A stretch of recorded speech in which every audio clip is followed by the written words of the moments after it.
Muy bienvenidos sean todos en esta noche especial por tener la oportunidad una vez más de compartir la palabra del Señor con ustedes.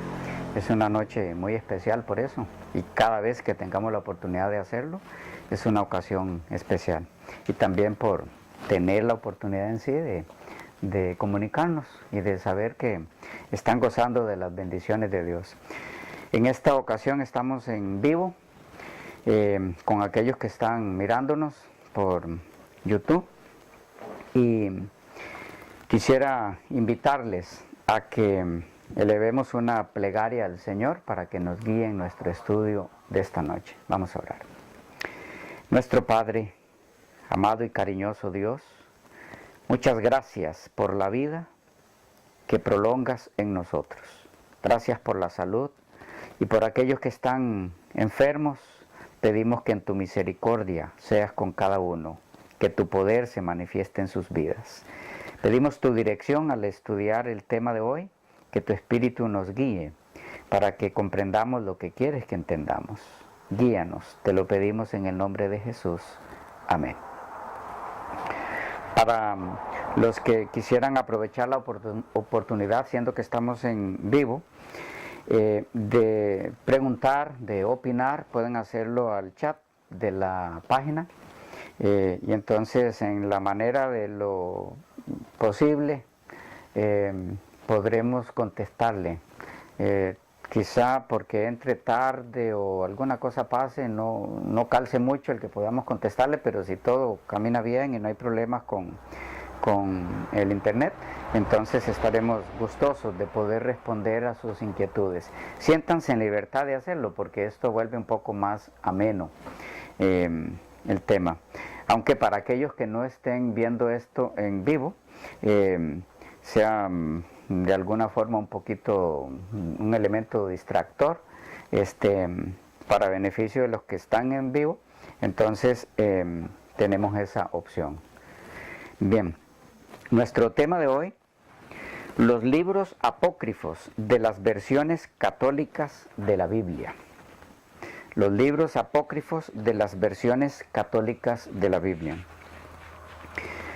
Pienso que sería de mucho provecho que, por lo menos en forma resumida, como es lo que les tengo para compartir con ustedes aquí hoy, no muy amplio,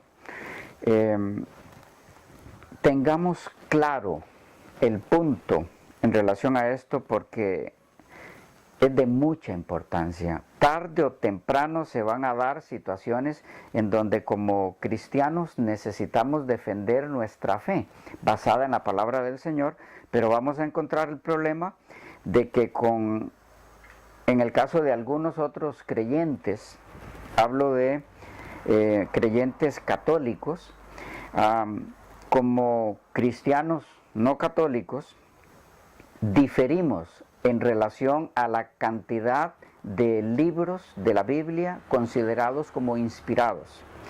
Todo estudioso de la Biblia sabe que las versiones católicas de la Biblia tienen algunos libros de más.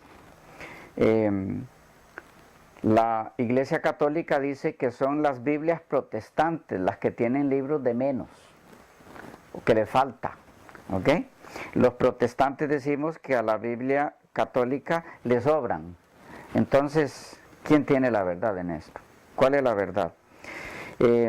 Pienso que sería provechoso empezar por definición de algunos términos que van a ayudarnos en el entendimiento de este tema, para una mejor comprensión de este estudio. Es de mucha importancia explicar el significado de algunos términos que se utilizarán durante el mismo. Empecemos con uno muy conocido y necesario en este tema, que es la palabra canon. Canon. La palabra canon viene del griego canon, con K. Canon. Significa regla. Viene también del hebreo cané. Cané significa caña, vara. Originalmente esta palabra significó vara de medir. También quiere decir modelo, regla.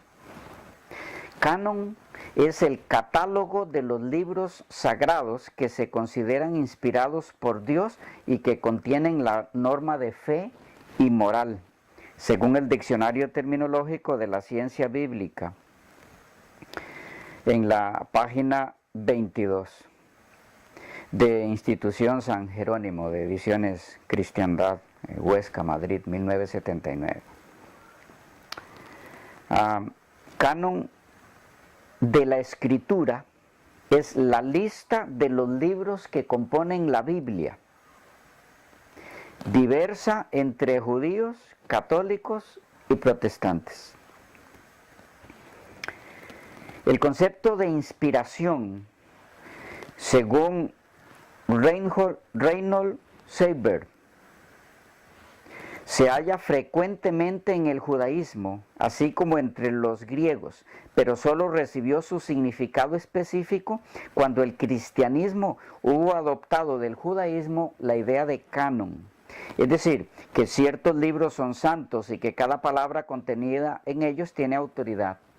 Este mismo autor agrega que hasta donde él ha observado, la idea del canon no aparece en toda la historia de la religión, aparte del judaísmo y del cristianismo. Esto en su obra Manual de Historia de las Doctrinas, tomo 1, por Reinhold Niebuhr, traducido por José Míguez Bonino, Casa Bautista de Publicaciones, 1967, la página 143, y la nota de pie de página número 14. El término canon aparece varias veces en el Nuevo Testamento. Lo tenemos no vamos a leerlo, ustedes pueden leerlo luego, o si pueden hacerlo allí mismo. Segunda de Corintios, o segunda a los Corintios 10:13, también el versículo 15 y el 16 del mismo capítulo 10. Aparece en esos textos como regla, norma, con el sentido de límites o esferas de acción. En Gálatas 6:16 aparece con el sentido de regla de la vida cristiana, dada por inspiración divina. Y en Filipenses 3:16 aparece con el sentido de regla o norma de vida. Todo esto según el Diccionario Bíblico Adventista del Séptimo Día 8. Jeffrey H. Horn, de la Asociación Casa Editora Sudamericana, 1995, página 199. Para la Iglesia cristiana del siglo II después de Cristo, canon llegó a significar la verdad revelada, la regla de fe, según este mismo diccionario. Por otro lado, Orígenes, entre los 185 y 254, entre esos años, fue el escritor cristiano más antiguo que aplicó el término a la colección de libros de la Biblia, reconociéndola como regla de fe y práctica. Él dijo: nadie debe usar para probar una doctrina libros no incluidos en las escrituras canónicas. Años más tarde, Atanasio, entre los años 293 aproximadamente al 373, designó a toda la colección de libros sagrados como el canon. De este modo, el término pasó a indicar el catálogo o lista de libros sagrados, aceptados como inspirados, normativos, sagrados y con autoridad. El otro término que quisiéramos definir en este estudio es el término protocanónicos. Protocanónicos. Lo van a encontrar en algunos documentos alusivos a esto de la inspiración de los libros de la Biblia y cuáles son aceptados como inspirados y cuáles no. En cualquier libro, material o video que observen en relación a eso van a encontrar este término, protocanónicos. ¿Qué es eso? Es el término para referirse a los libros que fueron admitidos en el canon de la Escritura en fecha muy temprana, sin que mediara ninguna o muy escasa discusión respecto a su inspiración. Sixto de Siena empleó el término por primera vez, según el diccionario enciclopédico Éxito, tomo 4, Océano, España, 1989. El término proviene del griego protos, que significa primero, y canónicos, o canónico, etimológicamente significa canónico desde un principio, según los libros apócrifos y las Sagradas Escrituras de Fernando Padilla, la página 8. Los protocanónicos del Antiguo Testamento son los que se hallaban ya en tiempos de Jesucristo en la Biblia hebrea y fueron reconocidos como inspirados por todos los judíos, tanto hebraizantes como helenistas. Según el Diccionario de Ciencias Eclesiásticas, página 508. Estos mismos libros protocanónicos de la Biblia hebrea son los que contiene la Biblia protestante. Otro término a definir en nuestro estudio, deuterocanónicos. Van a encontrarlo también mucho en los materiales que hablan de este tema. Deuterocanónicos, ¿qué es? Bueno, este término viene del griego deuteros, que significa segundo, secundariamente canónico, en este caso. Se refiere a aquellos libros o aquellas partes de libros de cuya inspiración o carácter sobrenatural se ha dudado en una u otra iglesia particular y que solo más tarde han entrado a formar parte del canon de toda la iglesia católica. Para ella, ambos grupos de libros, protocanónicos y deuterocanónicos, gozan de la misma autoridad. No así para los protestantes, que consideran los libros deuterocanónicos como apócrifos. Deuterocanónico significa entonces de un segundo canon.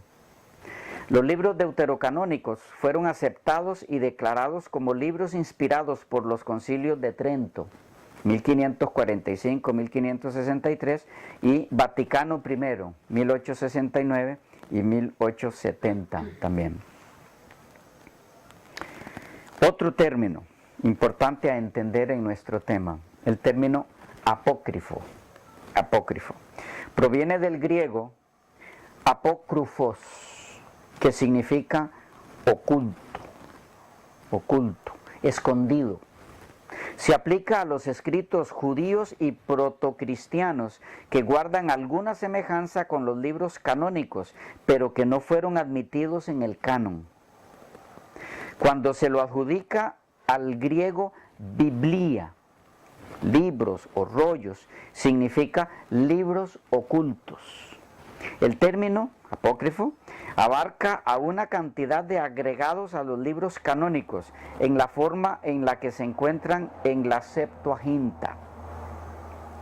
El término apócrifo incluye dentro de sus significados el de fabuloso, supuesto o fingido, y se aplica a todo libro que, atribuyéndose a autor sagrado, no está sin embargo incluido en el canon de las Sagradas Escrituras.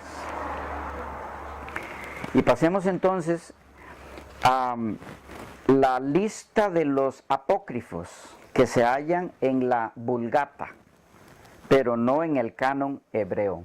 Son 14 en total. Después de haber tratado un poquito la definición de estos términos, entremos al listado de estos libros apócrifos. Repito, son 14 en total. Primera y segunda de Esdras, Tobías, Judith, apéndice a Esther, la sabiduría de Salomón, Eclesiástico, Baruch, el canto de los 3 niños, la historia de Susana, Bel y el dragón, la oración de Manasés y primera y segunda de Macabeos. Hablemos un poquito del origen de estos materiales. Es oscuro, es lo primero que debemos decir. El origen de estos libros es oscuro. Unos datan del siglo II antes de Cristo y otros de los siglos I y II después de Cristo. No parece que hayan sido incluidos al comienzo en la versión de los 70, pero se introdujeron gradualmente en copias posteriores, siendo insertados en lugares que parecían apropiados, y así llegaron a ser incluidos por Jerónimo en la Vulgata. Figuran en el canon vagamente definido de la Septuaginta, pero fueron rechazados por el canon hebreo en Jamnia. Tienen su origen en el período intertestamentario, el tiempo que se dio entre los 2 testamentos, después que se hubo cerrado el canon del Antiguo Testamento. Algo de historia en relación a esto.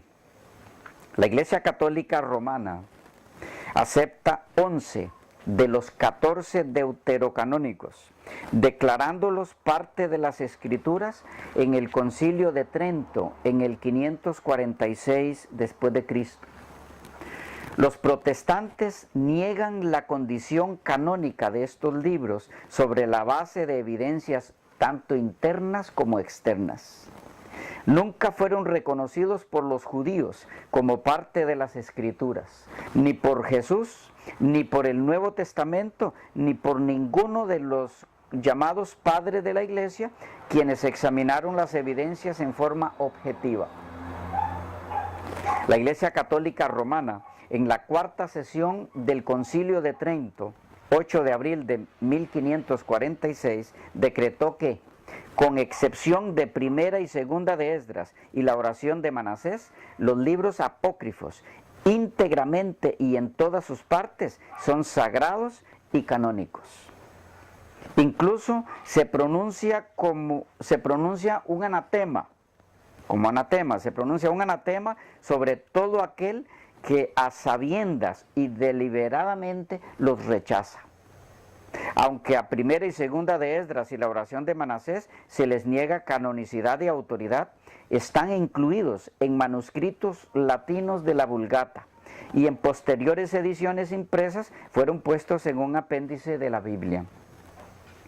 Algunas declaraciones de entidades y personas de autoridad respecto a los apócrifos, que pueden sernos de mucha importancia en la comprensión de este tema. La Iglesia Anglicana, la Iglesia Luterana y la Iglesia Reformada de Zúrich sostienen que estos libros son útiles pero no canónicos. El artículo 6 de los famosos 39 artículos de la Iglesia Anglicana de 1562 declara que son leídos para ejemplo de vida e instrucción de las costumbres, pero la Iglesia no los usa para establecer doctrina alguna. Josefo, Flavio Josefo, historiador judío, nacido en Jerusalén en el año 37 a.C., escribió: nosotros no tenemos una multitud de libros contradictorios y discordes entre sí, sino solamente 22, refiriéndose al Antiguo Testamento. Y continúa diciendo, los cuales contienen una relación de todos los tiempos pasados y que con justicia creemos divinos, refiriéndose a estos libros, los que ellos aceptaban como inspirados. De estos, 5 pertenecen a Moisés y contienen sus leyendas y tradiciones del origen del género humano hasta su muerte. Los profetas que existieron después de Moisés escribieron lo que se hizo después de sus tiempos en 13 libros. Estos 13 libros, pienso que es bueno que los tengan, los 13 libros que él menciona. Josué, Jueces, junto con Ruth, Primera y Segunda Samuel, Primera y Segunda Reyes, Primera y Segunda Crónicas, Esdras, junto con Nehemías, Esther, Job, Isaías, Jeremías, junto con Lamentaciones, Ezequiel, Daniel, los 12 profetas menores, de Oseas a Malaquías.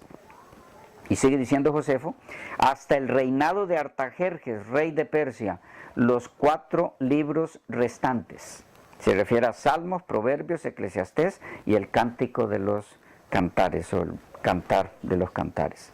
Dice, contienen himnos a Dios y preceptos para la conducta en la vida. Desde Artajerjes, sigue diciendo Josefo, desde Artajerjes hasta nuestros días se ha escrito memoria de todos los hechos, pero no ha merecido el mismo crédito que los escritos anteriores, debido a que la sucesión profética cesó. Mas la fe que tenemos en nuestras escrituras se prueba por nuestra conducta, porque aun cuando ha pasado tan largo tiempo, nadie se ha atrevido a añadir, quitar ni alterar ninguna cosa en ellas. Es natural en todos los judíos desde su nacimiento considerarlas como mandamientos de Dios, obrar de acuerdo con ellas y en caso necesario dar la vida voluntariamente por ellas. Todo esto anterior que le leí de Josefo está en Josefo contra Apionen, parte 1, párrafo 8. Es importante aclarar aquí, junto con Fernando Padilla, que Josefo da el número de 22 libros en lugar de 24, por un arreglo arbitrario para hacer concordar el número de libros con el número de letras del alfabeto hebreo. Obtuvo esto haciendo un solo libro de Ruth y Jueces, y otro de Lamentaciones y Jeremías. Orígenes y otros dicen que esto se hacía algunas veces. Por lo tanto, el canon de Josefo incluyó todos los libros que poseemos y nada más. Según Raven en Introducción al Antiguo Testamento, página 29. Y enfáticamente rechaza los escritos posteriores por no merecer el mismo crédito que los anteriores.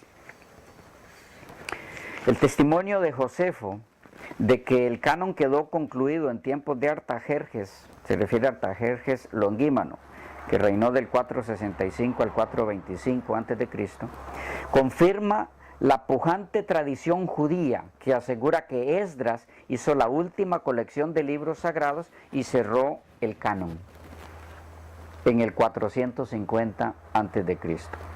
Por su lado, Raven, en su Introducción al Antiguo Testamento, nos dice que el doctor David Kimeji, 1160-1232, y el rabino Elías Levita, en 1538, ambos judíos, en el Masoret Han-Masoret, dijeron que la colección definitiva del canon del Antiguo Testamento fue completada por Esdras y por los miembros de la Gran Sinagoga. Esto en Introducción al Antiguo Testamento, en la página 29 de Raven, citado por Fernando Padilla. A todo esto, cabe preguntarse aquí si el término de el testimonio de Josefo es autoritativo para la Iglesia Católica, a lo que respondemos con la siguiente cita de fuente católica. Josefo, refiriéndose a él, después de decir algunas otras cosas, dice: se le puede confiar todo cuanto trate acerca de los asuntos de su nación. El Talmud ¿qué tiene para decirnos al respecto? El Talmud es el documento que contiene el conjunto de ley oral judía puesto por escrito. Se compone de la Mishnah más su comentario, la Gemará, más otras adiciones llamadas Baraitot. Es una explicación y comentario sobre el Antiguo Testamento de fecha aproximada entre el 270 y 500 después de Cristo, según el Nuevo Auxiliar Bíblico de Editorial Caribe, la página 24. Existieron dos Talmudes principales, el Talmud de Jerusalén del siglo IV, compuesto en Palestina. Se conoce también con los nombres de Palestinense y Occidental, y el Talmud de Babilonia del siglo V, compuesto en la Academia de Sura. Suplantó al anterior por su autoridad y amplitud. A él se alude cuando se habla simplemente del Talmud, sin más especificaciones. El Talmud da los nombres en detalle que los judíos aceptaban como inspirados, los nombres de los libros que los judíos aceptaban como inspirados. Y su catálogo comprende exactamente los mismos libros que nuestra Biblia hebrea.